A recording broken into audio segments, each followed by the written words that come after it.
My name is Olivia, and I'm 45 years old. On paper, you'd think I had everything. A thriving law firm with my name etched on the door. A high-rise office in Midtown Manhattan. A beautiful, intelligent 15-year-old daughter named Lily. A husband, Mark, working in Dubai on a global tech contract. To the world, I was a success story. But the truth? I was holding it all together with tired hands and quiet prayers. I'd built my life from the ground up. No favors, no shortcuts. My firm wasn't inherited. It was earned through late nights, courtroom battles, and sacrifices most people never saw. When Mark was transferred to Dubai for a year, I stepped into single-parent mode like I always did, with determination and a smile. Lily became my shadow and my light. She had her father's calm and my fire. Smart, creative, and with a voice that could melt an auditorium when she sang. We had routines. Breakfast at 7:30. Laughs over cereal. School drop-offs. I'd leave for work afterward, checking my phone every few hours just to see if she'd texted something silly. We'd watch movies on weekends, jog in Central Park when the weather allowed. And every night, we called Mark together. Lily never missed a call. But what most people didn't know was the pressure I carried behind closed doors. My mother, Linda, and my younger sister, Julia, were the other part of my life. The hidden part. They depended on me financially. When my father died 5 years ago, he left behind more debt than security. Linda's polished lifestyle was built on illusion, and it collapsed overnight. I took over her rent, $200 a month, because I couldn't stand the idea of her losing everything. Julia, on the other hand, had been struggling long before Dad passed. A single mom raising her son Max, juggling part-time jobs, and never quite standing on her own feet. I started sending her $800 a month to help with school fees and living costs. Every single month, $2,000 disappeared from my account, without fail. At first, I didn't think twice. I had the means. They needed help. It was the right thing to do. But slowly, something changed. Their calls weren't grateful. They were demanding. The requests became expectations. The expectations became pressure. And then came the guilt. You have more than enough, Olivia. Your daughter's private school must cost more than what we ask. Don't forget who raised you. It wasn't help anymore. It was obligation laced with manipulation. I started noticing things. Linda posting photos from brunches at rooftop cafes. Julia showing off designer handbags on Instagram. Max with brand new sneakers that cost more than my entire week's groceries. Meanwhile, I was calculating how much I could put into Lily's college fund. My husband had sensed the shift too. During one of our calls, he said gently, "Liv, I know you want to help them, but don't lose yourself in the process." He was right, but I wasn't ready to face what that meant. Because deep down, I was scared that if I pulled back, I'd look like the selfish one. That I'd be blamed, judged, cut off. So I kept paying. I kept pretending. Until the day I stopped, and everything changed. It started like any other busy morning. I had back-to-back meetings, case files stacked a foot high, and a high-profile trial awaiting me in Philadelphia. 2 days out of town. That's all it was supposed to be. Lily was finishing her breakfast when I walked into the kitchen. She was humming a song she'd been practicing for choir, her hair pulled into a neat ponytail, her eyes still soft with sleep. My heart tightened watching her, 15, smart, sensitive, and growing up faster than I could process. "You'll be okay at Grandma's, right?" I asked, placing a travel mug of coffee on the counter. She hesitated. That hesitation, just 2 seconds of silence, should have told me everything. But she smiled. "Yeah. It's only for 2 nights. I'll keep to myself." Keep to herself. That's how she coped. Mark wasn't in the picture physically. He was still in Dubai, finishing a year-long contract that paid too well to refuse. We video called every night, and Lily never let him see how much she missed him. She always saved that part for me, late at night after the screen went dark. I grabbed my coat and briefcase as Brooke, my assistant, buzzed in. "Your car to the airport is downstairs. Do you want me to confirm your 3 p.m. deposition?" "No," I said. "Let the opposing counsel know I'll need to move it to Friday."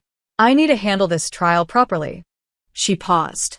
Also, your mother called again. Twice. No message. Of course. Thanks, Brooke.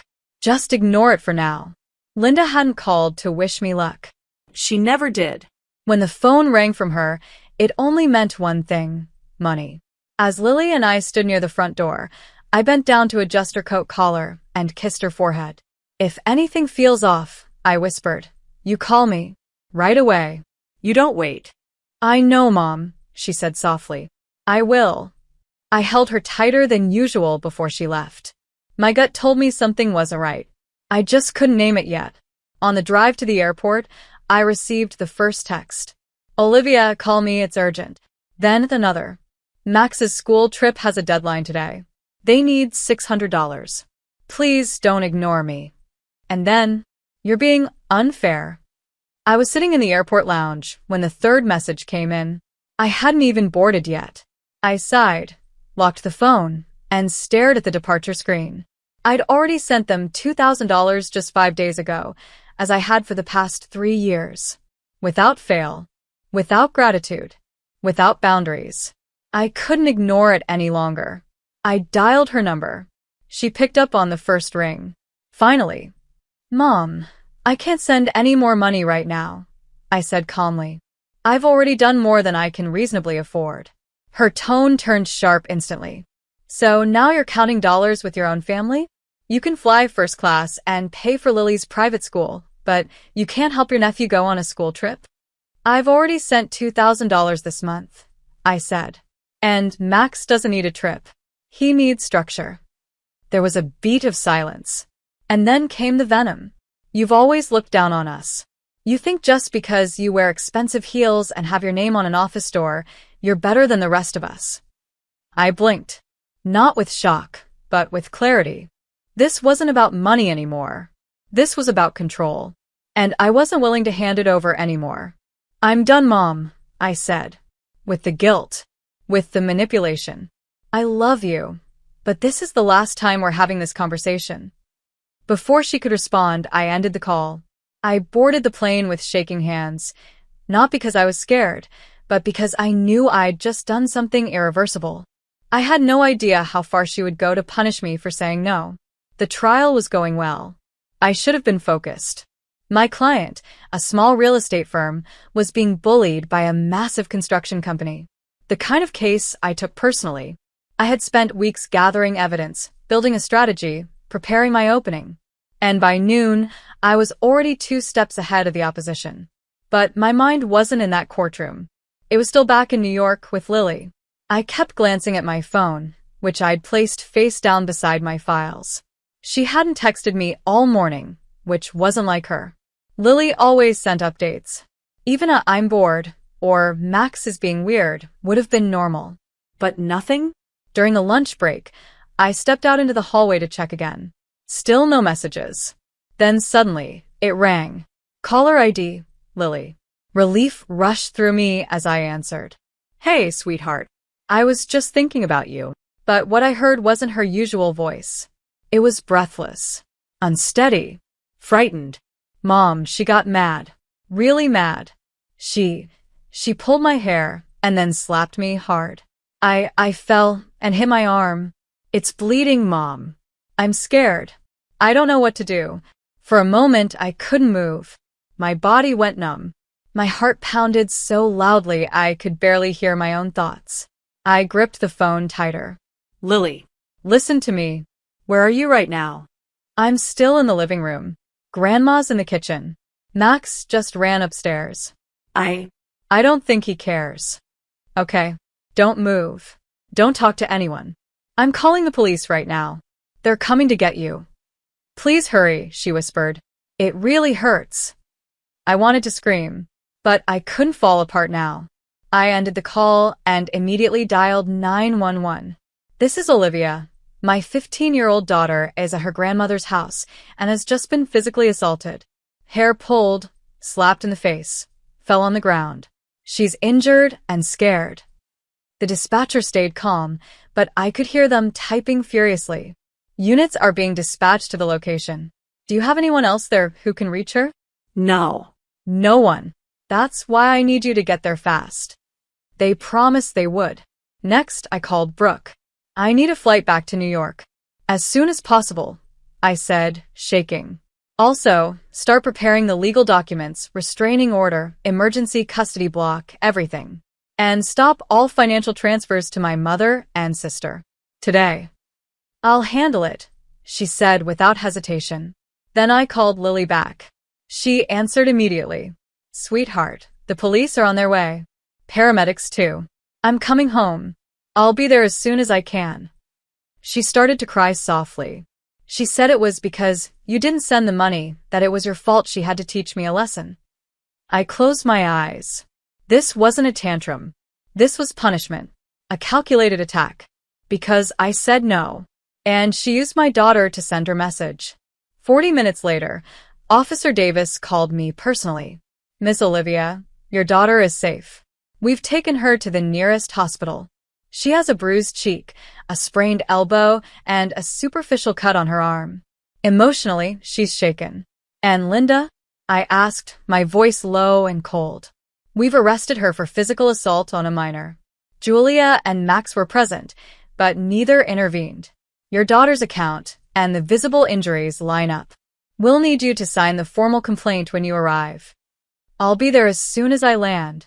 As I hung up, my hands wouldn't stop shaking. This wasn't just betrayal. This was war.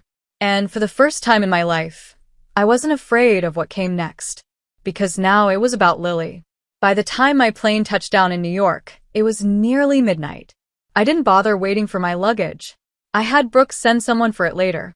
Right now, I only had one destination, the hospital where my daughter was being treated for injuries caused by my own mother. The back seat of the car ride felt too quiet. Every red light, every pause in traffic made me want to scream. I was a woman used to controlling chaos in a courtroom, but this wasn't a trial. This was personal. Raw. When we reached the emergency entrance, Officer Davis met me just inside the glass doors. He gave me a small nod of respect, but I could see the weight in his eyes. She's stable, he said gently. Doctors treated the bruising and the elbow. No fractures, thankfully. But the emotional trauma? It's going to take some time. I nodded, swallowing hard. Where is she? Room 207. We assigned a nurse to stay with her until you arrived. I thanked him and rushed down the corridor. When I opened the door, the world seemed to pause. There's my daughter, my Lily, curled up in the corner of a hospital bed, her arm in a sling, a soft bandage on her cheek. Her eyes were half closed, but when she saw me, she sat up like she'd been holding her breath the entire time. Mom, I rushed to her side and held her like I'd never let go again. She clung to me, trembling. I didn't know what to do. I didn't even say anything to her. She grabbed me and started yelling. Then she pulled my hair and slapped me so hard I hit the floor. I think Max saw, but he didn't care. I closed my eyes, steadying myself. You did exactly what you were supposed to do, I whispered. You called me, and now you're safe. That's all that matters. We sat like that for a while, her head on my chest, my arms wrapped around her like armor. Then there was a gentle knock on the door. A woman in her mid-40s stepped in with a calm, kind presence. Dr. Kim, she said with a soft smile. I'm the on-call therapist assigned to Lily's case. I'd like to speak with her for a few minutes, if that's all right. I looked to Lily, who nodded quietly. I stepped into the hallway and stood by the window, arms folded, my mind racing. And then I did what I had been dreading all day. I called Mark. He answered on the second ring, his voice laced with exhaustion.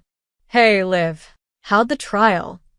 I'm at the hospital, I interrupted. He sat up. I could hear it in the shift of his voice. What happened? I took a deep breath, then told him everything.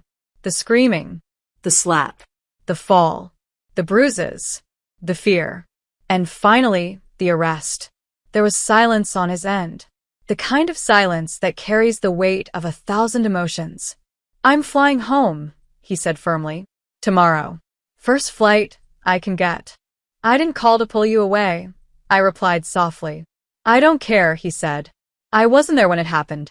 but I'll be there now. I nodded even though he couldn't see me. Lily's okay, but she needs both of us now.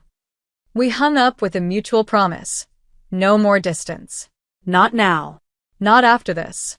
The next morning, Lily was discharged. She walked slowly, her arms still sore, but she held my hand the entire way out of the hospital. We didn't talk much in the car. She stared out the window, and I knew her silence wasn't anger. It was shock. The kind of quiet that settles after you've been hurt by someone you thought you could trust. When we reached home, I helped her into bed, pulled the covers over her, and kissed her forehead. "I'll be in the next room," I whispered. "I'm not going anywhere." Just as I turned to leave, she asked in a small voice, "Mom, is she going to hurt someone else now?" I turned back. No. She won't hurt anyone again, because I was going to make sure of it. The house was quiet the next morning, but not peaceful. Lily was still asleep upstairs. I had barely slept at all. I spent the early hours replaying everything, every bruise I'd seen, every word Lily had whispered between sobs. By sunrise, I was dressed, coffee in hand, standing in my home office with police reports spread across the desk. The stillness of the room was a stark contrast to the storm inside me. At exactly 7:15 a.m., Thomas, my firm's senior legal consultant and longtime friend, walked through the front door. I didn't wait to meet at the office. I wanted this started now.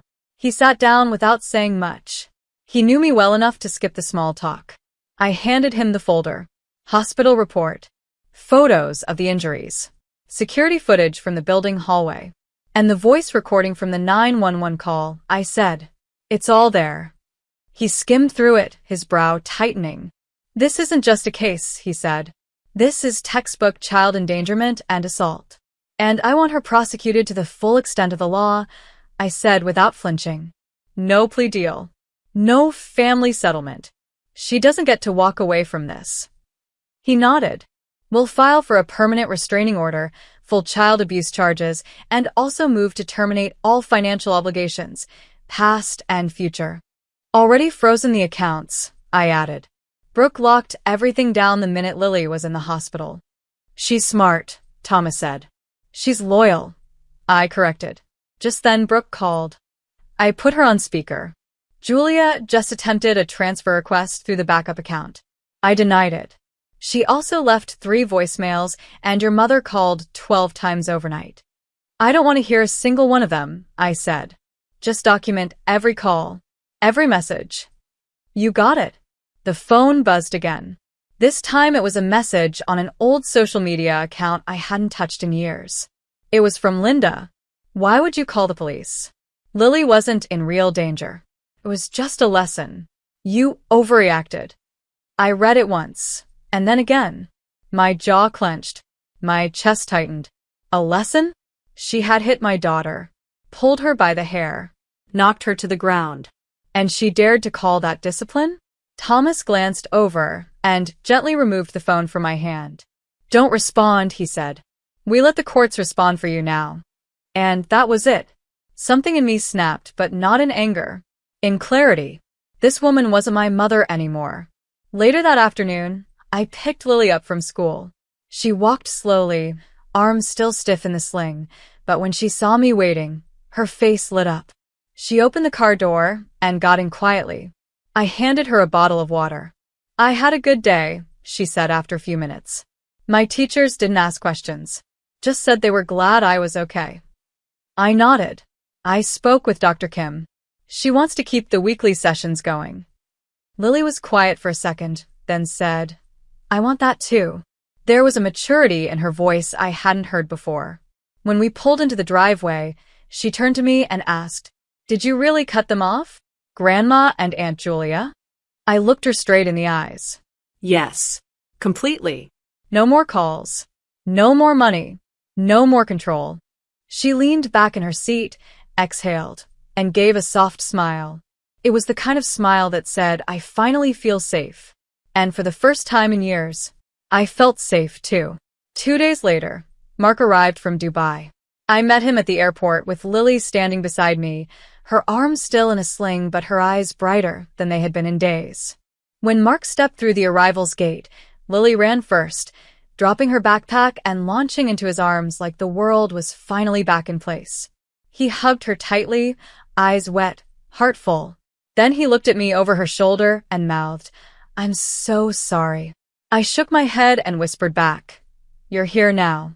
That's all that matters." The three of us drove home in silence, but not the heavy kind. It was the kind of silence you share when you're simply grateful to be together again. That evening, Lily sat at the piano and played softly while Mark and I made dinner. Her fingers hesitated at first, but then came the melody she'd been practicing before everything happened. Her voice joined in a few lines later, gentle, steady. She was healing. And so were we. The next morning we filed everything. Formal charges against Linda for child abuse and physical assault on a minor. A no-contact restraining order. A petition to revoke any claim to future support or guardianship. We had all the evidence. The hospital report. Photos of Lily's injuries. The recorded 911 call. Security camera footage from the building hallway. And, perhaps most damning, the message from Linda herself. It was just a lesson. The court date arrived faster than I expected. Linda appeared calm, almost smug, in a plain gray sweater and minimal makeup. Julia sat behind her, arms crossed, eyes darting. They had hired a cheap lawyer, someone who barely glanced at me across the aisle. Our side was solid. Thomas stood beside me, Mark behind me. Lily sat outside with Brooke, away from the pressure. When it was time to speak, I stood and gave my statement. This isn't about a family disagreement. This is about a woman who thought it was acceptable to use violence to regain control. She used my child to punish me for saying no. That's not parenting. That's abuse. The judge didn't need long.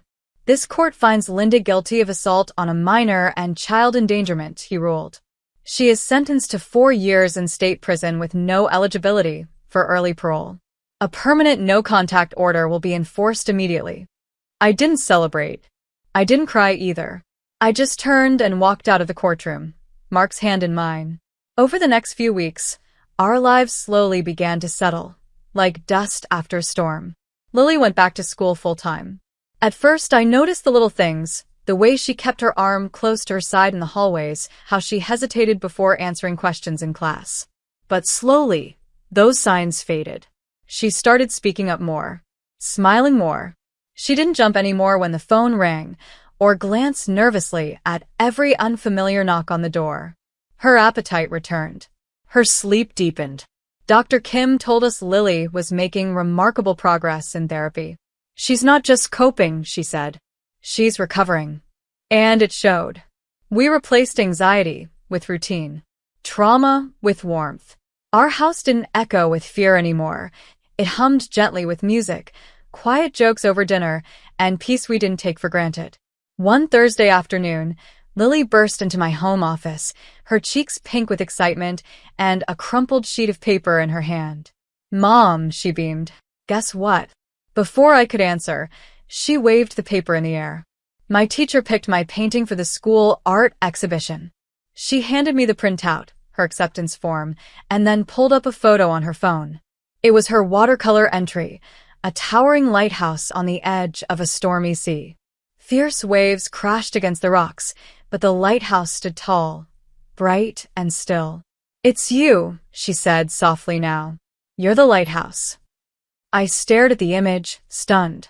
The symbolism, the emotion, it said everything she didn't always have the words for. For a moment, I had to turn away, pretending to adjust a file on my desk, just so she wouldn't see the tears in my eyes. "You're the strongest thing I know," she added. "You always kept the light on, even when everything else went dark." That was the moment I knew we weren't just surviving. We were rising. A few days later, a plain white envelope showed up in our mailbox. No return address. But I knew the handwriting instantly. Linda. I opened it slowly, more curious than anything else. "I won't ask for forgiveness anymore. I just hope you and Lily are doing well." That was it. No apology. No ownership. Just a quiet admission of loss. I read it once. Then I walked to the shredder, fed the paper through, and watched it disappear, strip by strip. Forgiveness? Maybe one day. But trust? That bridge had burned. These days, our home sounds different. It's filled with music.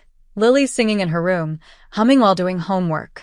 It's filled with laughter, Mark making awkward jokes at dinner that still make us laugh way too hard.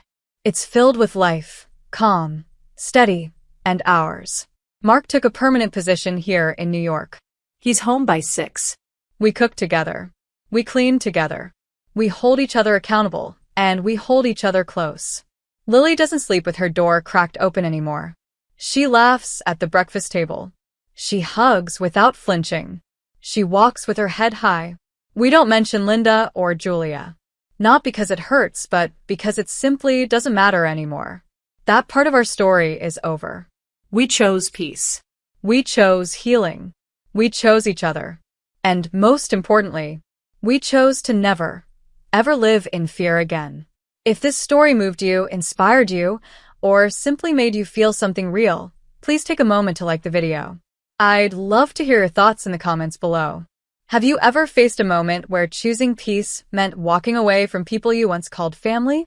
And if you enjoy powerful, true-feeling stories like this one, don't forget to subscribe and turn on notifications so you never miss what's coming next. Thank you for watching, and remember, you deserve peace. You deserve safety. You deserve to be free from fear.